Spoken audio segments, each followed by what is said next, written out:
Hello everyone, I am Shiv Kumar Sinha. Welcome to YouTube channel My Observation Life. Discussion on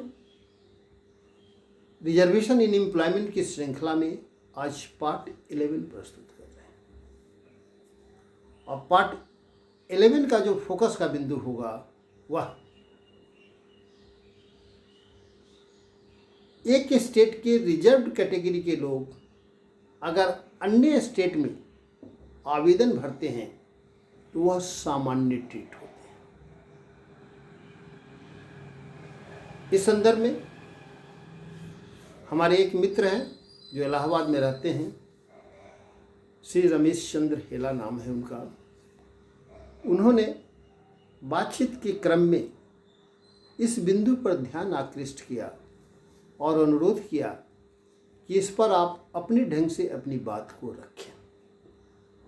ठीक है, उनकी feeling को देखते हुए, उनको अनुरोध को देखते हुए मैं एहसास करता हूँ कि इस पर सार्वजनिक चर्चा की आवश्यकता है, ताकि समाज के सभी वर्ग को यह एहसास हो कि मेरे साथ इस व्यवस्था में न्यायपूर्ण व्यवहार हो रहा हो, हमारी समाज में उचित भागीदारी है और न्यायपूर्ण भागीदारी है। उनका मानना नहीं बल्कि वस्तुतः है भी यह बातें कि अगर बिहार के में जो रिजर्व्ड कैटेगरी के, भारत सरकार के जो रिजर्व्ड कैटेगरी की सूची है, उस सूची में जो पिछड़े वर्ग हैं, कहा जाए अनुसूचित जाति के लोग हैं, अनुसूचित जनजाति के लोग हैं, जो पूरे देश में के लिए वह लागू है। अगर वह आरक्षित वर्ग जो पूरे देश की सूची में है, अगर बिहार के लोग हैं, अगर उत्तर प्रदेश में अप्लाई करते हैं रिजर्व कैटेगरी के लोग, तो वहाँ पर अनरिजर्व्ड ट्रीट होंगे। उसी तरह उत्तर प्रदेश के लोग अगर बिहार में अप्लाई करते हैं तो यहाँ पर अनरिजर्व्ड माने जाएंगे। यह पहले ऐसा नहीं था, क्योंकि कई हमारे मित्र जो हैं दूसरे स्टेट के हैं, जो बिहार में साथ में सर्विस किए हैं, रिजर्व्ड कैटेगरी के लिए रहे हैं, लेकिन रिजर्वेशन के इम्प्लीमेंटेशन के काल क्रम में कहीं ना कहीं हर स्टेट अपनी अपनी कुछ सीमाएं अपने लोगों को फ़ायदा उठाने के दृष्टि से, फ़ायदा पहुंचाने की दृष्टि से हर स्टेट में लागू होते गया। परिणाम हुआ कि आज की स्थिति में हर स्टेट के रिजर्व्ड कैटेगरी के लोग दूसरे स्टेट में अनरिजर्व्ड में हैं, यद्यपि वह भारत सरकार के रिजर्व्ड कैटेगरी के सूची में उनका जाति का नाम अंकित है, शेड्यूल कास्ट में है, शेड्यूल ट्राइब्स में है या ओबीसी में है, यद्यपि भारत सरकार की वो सूची में उस जाति का नाम है। लेकिन अगर बिहार के लोग उत्तर प्रदेश में ट्रीट होंगे, अप्लाई करेंगे, तो वह अनरिजर्व्ड कहलाएंगे। उत्तर प्रदेश के लोग बिहार में अगर रिजर्व कैटेगरी के लोग आवेदन देंगे तो अनरिजर्व्ड कहलाएंगे। यह ठीक है कि कितने न्यायपूर्ण व्यवस्था है, इस पर आम लोगों से हम अनुरोध करते हैं कि इस पर चिंतन करें, मनन करें। इतना ही नहीं, श्री रमेश चंद्र जी का कहना था कि रिजर्व कैटेगरी के लोग जब बिहार में अप्लाई करते हैं तो अनरिजर्व्ड हो जाते हैं, जबकि अनरिजर्व्ड के लोग कहीं भी जाएं उनके साथ कोई डिस्क्रिमिनेशन नहीं है।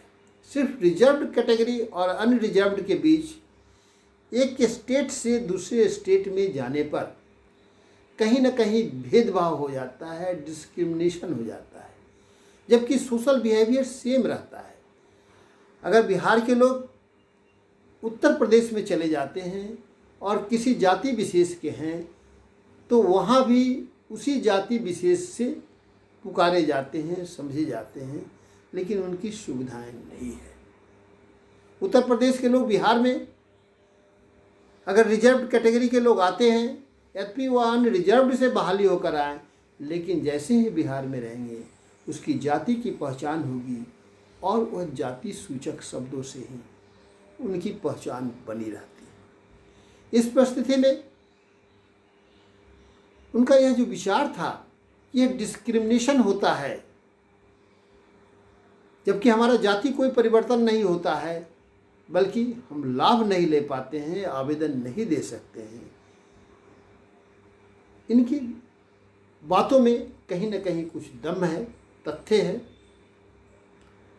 अतः हम सभी से अनुरोध करते हैं कि रिजर्व्ड कैटेगरी के लोग रिजर्व्ड कैटेगरी के लिस्ट में जो भारत सरकार की सूची में शामिल है, वह देश के किसी कोने में, देश के किसी स्टेट के स्टेट सर्वे में रिजर्व्ड होना चाहिए। इस पर चिंतन की आवश्यकता है, मनन की आवश्यकता है, इस ओर ध्यान आकृष्ट करने की आवश्यकता है। इस पर चर्चा और परिचर्चा करने की ज़रूरत है, ताकि किसी भी व्यक्ति विशेष को इस सामाजिक व्यवस्था में इस बात का एहसास नहीं हो कि मेरे साथ डिस्क्रिमिनेट हो रहा है।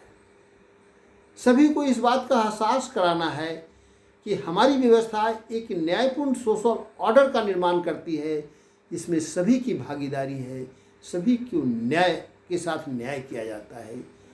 इस सोच के आलोक में जो भारत सरकार के रिजर्व कैटेगरी के लिस्ट में जो जातियां शामिल है, वह पूरे देश के कोने में, देश के हर सरकार, हर एम्प्लॉयमेंट अथॉरिटी की नज़र में वह रिजर्व कैटेगरी में होना चाहिए।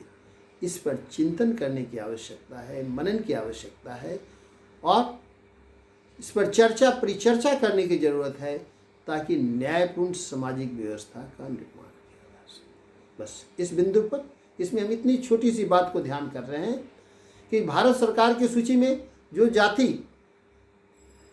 है, उसका ऑनर हर स्टेट में होना चाहिए, उसका सम्मान हर स्टेट में होना चाहिए, और अपने स्टेट की सर्विस में उसके आरक्षण की सुविधाएं, जो लाभ मिलता है, समान ढंग से मिलना चाहिए। किसी तरह का डिस्क्रिमिनेशन नहीं होना चाहिए, ताकि उन्हें एहसास हो कि इस सामाजिक व्यवस्था में मेरे साथ न्याय हो रहा है, मेरी भागीदारी है, मेरे साथ कोई डिस्क्रिमिनेशन नहीं हो रहा है। इन तथ्य के आलोक में मैं सभी प्रबुद्ध नागरिक से अनुरोध करता हूं कि इस पर चर्चा करें, परिचर्चा करें, ध्यान आकृष्ट करें, और उचित हो तो सरकार से अनुरोध करें कि एक न्यायपूर्ण सोशल ऑर्डर के निर्माण की दिशा में एक स्पष्ट मार्गदर्शन निर्गत करने की कृपा की जाए। अगर यह मेरा विचार अच्छा लगता हो तो इसे लाइक करें, शेयर करें, सब्सक्राइब करें। धन्यवाद।